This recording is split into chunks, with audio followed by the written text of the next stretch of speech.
के बाद एक बार फिर से आपका स्वागत है। आपको बता रहे थे किस तरीके से संविदा कर्मी अपनी मांगों को लेकर लगभग 1.5 महीने से यहां आंदोलनरत है। लेकिन सबसे पहले हम कुछ भी कहें, एक बार फिर से हम आपको आलमगीर आलम के उस बयान को सुनाते हैं जिसमें उन्होंने साफ तौर पे कहा था कि कैबिनेट की बैठक में संविदा कर्मियों की समस्याओं को और इनकी मांगों को उठाएंगे, लेकिन ऐसा फिर से नहीं होता हुआ दिखा। कुछ भी कहें, सबसे पहले आप आलमगीर आलम के इस बयान को सुनिए। इन लोग से एक बार नहीं कई बार वार्ता की है। भारत सरकार का जो चिट्ठी है उसमें साफ शब्दों में 14 ट्रांस पर जो लड़ता है उसे संविदा रद्द किया जाता है। हम लोग का स्तर से इन लोग कैसे करके समायोजन किया जाए, कॉन्ट्रैक्ट बेसिस लिया जाए, उस पर विचार हो रही है। और निश्चित तौर पर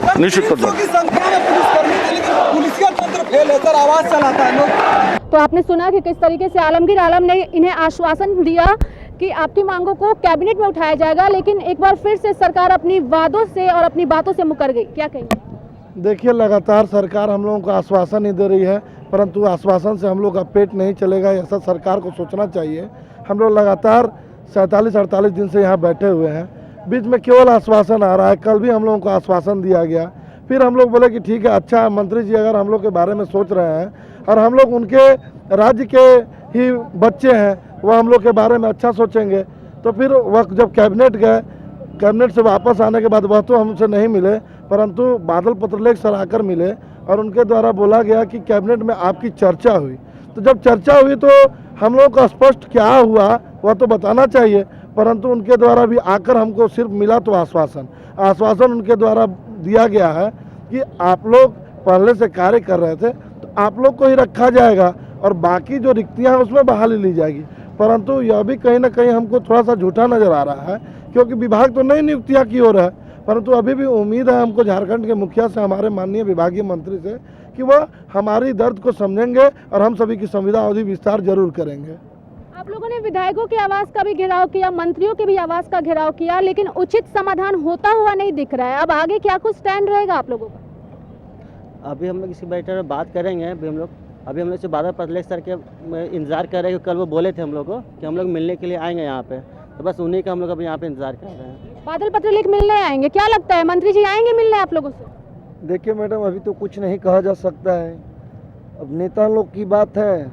अब वो लोग आज क्या बोलते हैं, कल क्या करेंगे, अब तो वही लोग के ऊपर डिपेंड कर रहा है कि वो करेंगे, हम लोग के बारे में सोचेंगे या नहीं सोचेंगे। अब तो उन्हीं के ऊपर डिपेंड है कि हम लोग को बीच रोड पे इसी तरह ला के रख देंगे। विधायकों के आवास का घेराव हो गया, मंत्रियों के आवास का घेराव हो गया, अब क्या लगता है अब किनके आवास का घेराव करने से आपकी मांगों का समाधान निकलेगा? अब आवास घेराव हम लोग तो कर ही चुके हैं, लेकिन कल तक तो हम लोग को सिर्फ आश्वासन ही मिला, आश्वासन के बगैर कुछ और दूसरा कुछ मिला नहीं। लेकिन हम लोग अभी चाहते हैं कि मंत्री हम लोगों के बारे में कुछ अच्छी सोच करें और हम लोगों के बारे में और हमारा समायोजन करने का जो आश्वासन दिए हैं वो हम लोगों का मंत्री जी से ही हम लोगों का कहना है। शिबू सोरेन के आवास से भी आप लोगों ने मुलाकात की है, उनसे भी जाके आप लोगों के प्रतिनिधिमंडल ने मुलाकात की है, क्या कुछ आश्वासन उनकी ओर से मिला? शिबू सोरेन सर से मिलने हम लोग गए थे, उन्होंने बहुत अच्छी बात कही कि सचिव महोदया की बात हम लोग बोले कि कोई भी ऐसा नियम नहीं है कि जिससे इन लोगों का संविदा अवधि विस्तार किया जा सकता है। परंतु जब शिबू सोरेन सर से हम लोग मिले, दिसोम गुरु से मिले, तो आप बोले कि नियम कौन बनाता है, नियम हम लोग ही बनाते हैं। तुम लोग एक एक वोट देकर और कैबिनेट और विधानसभा जनप्रतिनिधियों को इसलिए ही भेजते हो कि वह आपके पक्ष में नियम बनाए। तो नियम माननीय हेमंत सोरेन को बनाना चाहिए, आलमगीर आलम साहब को बनाना चाहिए। तो उम्मीद है कि उन लोग को हम बताएंगे इस बात को और आप लोग के लिए नियमावली बना के 15वें वित्त में समायोजन करेंगे। परंतु यह भी आश्वासन ही था, हम लोग 47 दिन से केवल आश्वासन पर और उम्मीद के भरोसे यहाँ टिके हुए। नई सरकार आई तो कई उम्मीदें आप लोगों को लगी होंगी और लगा होगा कि नई सरकार आप लोगों के विश्वास पर खड़ी होगी, लेकिन ऐसा होता हुआ नहीं दिखा। नहीं, ऐसा होता हुआ तो नहीं दिखा अभी तक। हम लोग यहाँ पर हैं और कल बात हुई थी अंतिम टाइम बादल पत्रलेख सर से, वो बोले हैं कि आज शाम को फिर आज हम लोग मिलेंगे सारे मंत्री लोग, चारों मंत्री, और आज शाम में फिर जो है आपको आएंगे, आपके पास बात बताएंगे क्या है, और संभवतः अगर हमारे पक्ष में बात होता है तो फिर आगे हम लोग इस चीज़ को डिसकंटिन्यू करके घर जाएंगे और अपना जॉब करेंगे। चलिए, ये तो इनकी मांगे हुई, जिस मांगों को लेकर ये यहाँ धरने पर बैठे हैं, लेकिन आप समझिए कि लगभग 1.5 महीने से ज़्यादा का वक्त हो गया ये धरने पर बैठे हैं। ऐसे में इस जगह पे धरने के दौरान कितनी समस्या इनको उठानी पड़ रही होगी। ठंड का मौसम है, रात के समय ठंड काफ़ी होती है और दिन में धूप काफ़ी निकल रहा है, तो ऐसे में रात में जब इतनी ज़्यादा ठंड होती है, कैसे गुजरता है आप लोगों का वो समय रात में ठंड की? क्या कुछ व्यवस्था है आप लोगों के पास? हम लोग के पास बस एक कंबल है, उसके अलावा कुछ नहीं। इस सर्द ऋतु में भी इतना मुश्किल से गुजरता है, बहुत मुश्किल होता है। रात में आवारा कुत्तों और सबका बहुत समस्या होता है, और फिर खाने पीने का तो बहुत ज़्यादा इशू है। ठंड काफ़ी ज़्यादा होती है, ऐसे में प्रशासन की टीम भी यहाँ मौजूद है, बड़े स्तर पे पुलिस बल मौजूद है, तो क्या अलाव की भी कोई व्यवस्था रहती है आप लोगों की? नहीं, अलाव की कोई व्यवस्था नहीं रहती। हम लोग खुद से इधर उधर से व्यवस्था करते हैं, लेकिन प्रशासन की तरफ से कोई व्यवस्था हम लोग के लिए नहीं है। उन लोग का पर्सनल व्यवस्था है, लेकिन हम लोग के लिए कोई व्यवस्था नहीं की गई। इन लोगों के लिए कोई व्यवस्था नहीं है, जैसा कि आपने सुना है। और इसके साथ ही ठंड काफ़ी ज़्यादा है, ये हम सब जानते हैं, और ठंड के बावजूद रात भर ठंड होती है और दिन में काफ़ी तेज़ धूप भी निकलती है, लेकिन उसके बाद भी अब तक सरकार की ओर से इनकी मांगों को लेकर के ना तो विचार किया गया है, ना ही उचित कदम उठाया गया है। और भी कुछ संविदा कर्मी हैं, लगातार काफ़ी समय, लंबे समय से आप लोग धरने पर हैं। ऐसे में खाने पीने की व्यवस्था क्या कुछ है जिसकी वजह से आप लोग यहाँ पे रह पा रहे हैं? जी नहीं, हम लोग को खाने का व्यवस्था खुद से करना पड़ता है। हम लोग अपने स्तर से ही होटलों में जाकर और कोई रेस्टोरेंट में जाकर खाना खाते हैं।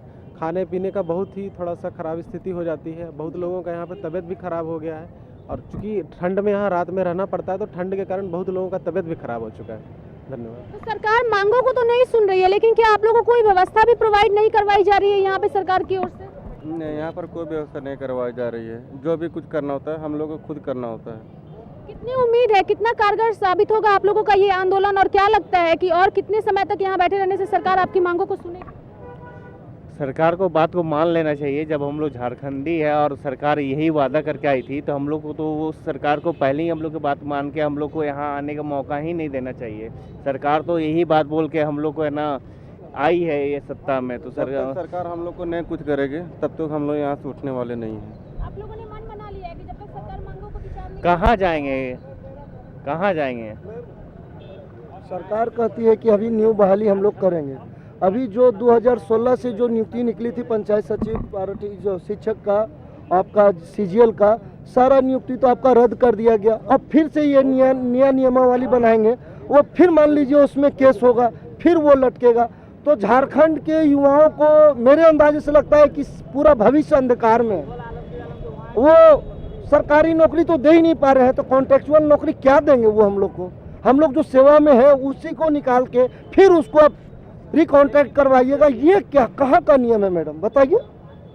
एक ही पोस्ट पे दो बार क्या एग्जाम होता है क्या? आप सरकार कहती है कि हम जो नया लड़का लोग हैं वो लोग भी कुछ आ जाए, तो भैया आपके पास सीट भी तो होना चाहिए ना। आप एक पंचायत पे एक ऑपरेटर को 5 पंचायत देना चाहते थे, पिछली बार से हम लोग एक ऑपरेटर 3 पंचायत को संभाल रहे थे, अभी 5 दे दीजिएगा तो मेरा आधा से बेसी लड़का तो मेरा ऐसे ही छट जाएगा, तो नया लड़का आएगा कहाँ से? आप लोग ये सब बातों को जब आप मंत्री आवास का घेराव करते हैं, मंत्रियों से बात करते हैं, विधायकों से बात करते हैं, तो ये समस्या उनके सामने रखते हैं अपनी मांग पर? बात को रखे हैं, बोले कि ये आपका चिंता नहीं है, हम लोग का चिंता। हम लोग मंथन कर रहे हैं इसमें कि आप लोग को कैसे रखा जाए, ये चीज़ के बारे में बात करके हम लोग सर इसमें तो साफ पता चल रहा है कि आप हम लोग के साथ में अन्याय कर रहे हैं। आप ये चीज़ को कैसे कर सकते हैं कि हम आपके लिए हैं? हर एक 5 साल में बहाली दीजिएगा, 5 साल फिर हम उस युवाओं को भविष्य से खिलवाड़ हो रहा है।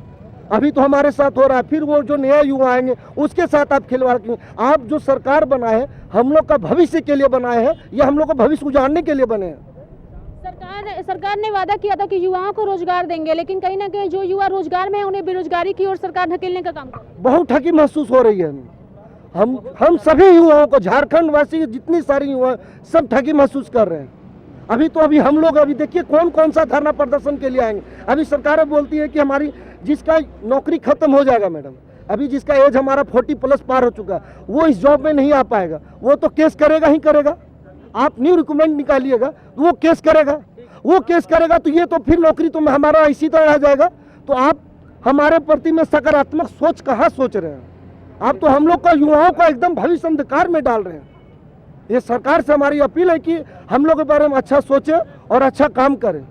मांगे आपकी जायज है, सरकार की ओर से बोला भी जा रहा है, और ये बातें सिर्फ यही नहीं कह रहे, इरफान अंसारी जी ने भी इनकी मांगों को जायज ठहराया था। हम कुछ भी कह रहे हैं, सबसे पहले आपको इरफान अंसारी का भी वो बयान सुनाते हैं जब उन्होंने साफ तौर पे संविदा कर्मियों से कहा था कि आपकी मांगे बिल्कुल जायज है और आपकी मांगों को मैं खुद सरकार तक पहुँचाऊँगा। आइए सुनते हैं क्या कुछ कहा इरफान अंसारी ने। नहीं, देखिए 14 फाइनेंस के जो लड़के हैं हमारे, मैं इनके लिए लगा हुआ हूँ और सरकार भी लगी हुई है, सरकार देख रही है, सारी बिंदुओं पर बात कर रही है।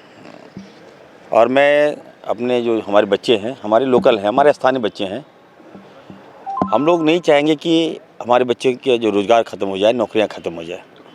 ये भारतीय जनता पार्टी जो केंद्र सरकार के द्वारा इनको सैलरी मिलता था, तो अब झारखंड को सैलरी देना है इन लोगों को, तो बहुत सी कुछ बातें हैं इसके अंदर, तो उसके अंदर जाने की आवश्यकता है। लेकिन मैंने आज कहा है मंत्री जी को कि इन लोगों की जो समस्या है बिल्कुल जायज़ है। कहाँ जाएंगे बच्चे? ठीक है, भाजपा ने इन लोगों को पैसा भेजा था, केंद्र ने पैसा भेजा था, बंद कर दिया भाजपा। हमारी सरकार का कोई दोष नहीं है, मैं भी जान रहा हूँ, ये लोग भी जान रहे हैं बढ़िया से। लेकिन अब तो अगर जो गलतियाँ वो लोग किया तो वो गलती हम लोग तो नहीं करेंगे। रास्ता तो निकालना होगा, सरकार को निकालना होगा। हाँ, लेकिन मैं ये कहना चाहता हूँ, इन लोग से भी कहना चाहता हूँ कि बच्चे हैं या परिवार है, फैमिली है। जो धरना प्रदर्शन था जहाँ आप लोग कर रहे थे वहाँ कीजिए, और 26 से सदन तो है ना जी। इरफान अंसारी क्वेश्चन करेगा सदर सरकार से, मैं पूछूंगा सरकार से, तो रास्ता तो कई विकल्प तो खुले हुए हैं। तो मैं इनसे आग्रह करने के लिए आया था, अगर मेरे सजेशन ये लोग मानेंगे, इरफान अंसारी पर विश्वास करेंगे, तो आप लोग वेट कीजिए। सरकार गंभीर है, मुख्यमंत्री जी गंभीर हैं, मंत्री जी हमारे गंभीर हैं, हम लोग आपके साथ हैं, आपके परिवार के साथ हैं, हमारे अपने बच्चों के साथ हैं। तो कोई इनको भगाता भी है तो भागने की आवश्यकता नहीं है।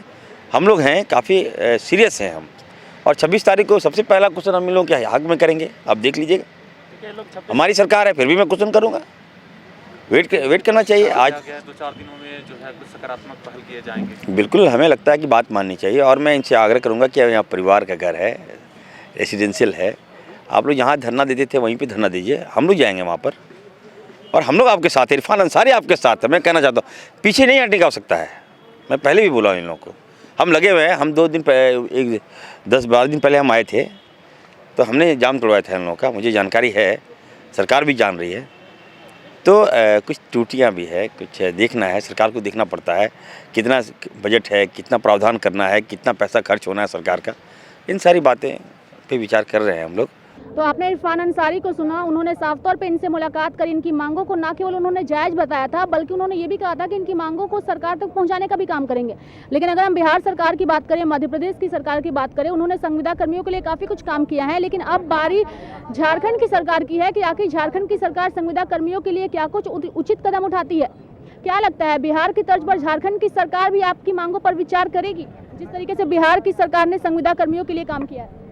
देखिए, वही चीज़ सोच के तो हम लोग जाके जो माननीय मुख्यमंत्री जी को हेमंत सोरेन जी को इस गद्दी पे बैठाए कि संविदा कर्मी के ऊपर वे सही न्याय करे।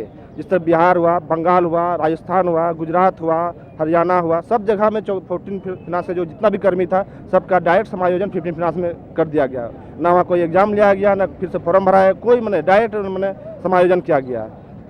और लेकिन झारखंड की सरकार की ओर से ऐसा कुछ नहीं किया जा रहा है, और सरकार ये कह रही है कि 14वें वित्त आयोग के बाद 15वें वित्त आयोग में नई नियुक्तियां की जाएंगी। तो इनकी मांग यही है कि सरकार 15वें वित्त आयोग में भी इनकी भर्तियां करे, जो कि सरकार नहीं कर रही है। क्या लगता है, आपके इस आंदोलन का असर सरकार पर कितना पड़ेगा, और क्या लगता है कि आपकी मांगों को वो कितना सुनेंगी?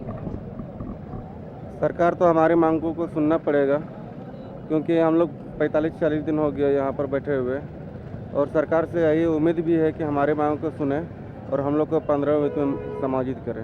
लाठीचार्ज के माध्यम से आपकी आवाज़ को दबाने की भी सरकार की ओर से कोशिश की जा रही है। अब क्या लगता है, कौन सा रास्ता आप चुनिएगा जिसके बाद सरकार आपकी मांगों को सुनेगी? देखिए, लाठीचार्ज करके सरकार दबाने की ही नहीं, हम लोग को कुचलने की कार्य कर रही है। लेकिन हम लोग भी लास्ट एकदम सोच लिए हैं, या तो हम लोग या तो सरकार, या तो हम लोग मर जाएंगे या सरकार गिर जाएगी, लास्ट यही होगा। जितना हम लोग के साथ अन्याय किया जा रहा है, आदिवासियों लोग को ठगा गया, अभी तो केवल मुद्दा यही रह गया कि हिंदू मुस्लिम करके वोट ले लेना है सरकार को।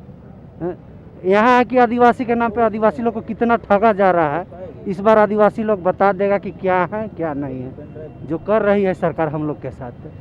हेमंत सरकार ने राज्य की जनता से कई वादे किए थे और इसके साथ ही उन्होंने कहा था कि राज्य की जनता से सिर्फ वो वादे नहीं कर रहे हैं बल्कि उन वादों को वो धरातल पर भी उतारेंगे। लेकिन सरकार के बने 1 साल से ज़्यादा का वक्त हो गया है। सरकार ने कई योजनाएं लेकर के तो आई, लेकिन उन योजनाओं का लाभ यहाँ के लोगों को नहीं मिल पाया। अब संविदा कर्मी अपनी मांगों को लेकर आंदोलन कर रहे हैं। इनको उम्मीद है कि सरकार इनकी मांगों को विचार भी करेगी और सुनेगी भी, लेकिन अब तक सरकार की ओर से इनको लेकर कोई ठोस कदम उठाया नहीं गया है। लाइव 7 ने आज एक कोशिश की है कि इनकी मांगों को डायरेक्ट सरकार तक हम अपने लाइव 7 के माध्यम से पहुँचाएं, ताकि सरकार इनकी समस्याओं को जमीनी स्तर से जान सके कि इनकी मांगे क्या हैं। और इसके साथ ही यहाँ जिस तरीके से धरने पर बैठे हैं और यहाँ बैठे धरने की वजह से इन्हें कितनी ज़्यादा समस्या उठानी पड़ रही है, इस पर सरकार विचार करे और जल्द से जल्द इनकी मांगों पर विचार कर इनके धरने को समाप्त करे। अब देखना होगा कि लाइव 7 की इस पहल के बाद सरकार आखिर कितनी जल्दी इस पर फैसला लेती है।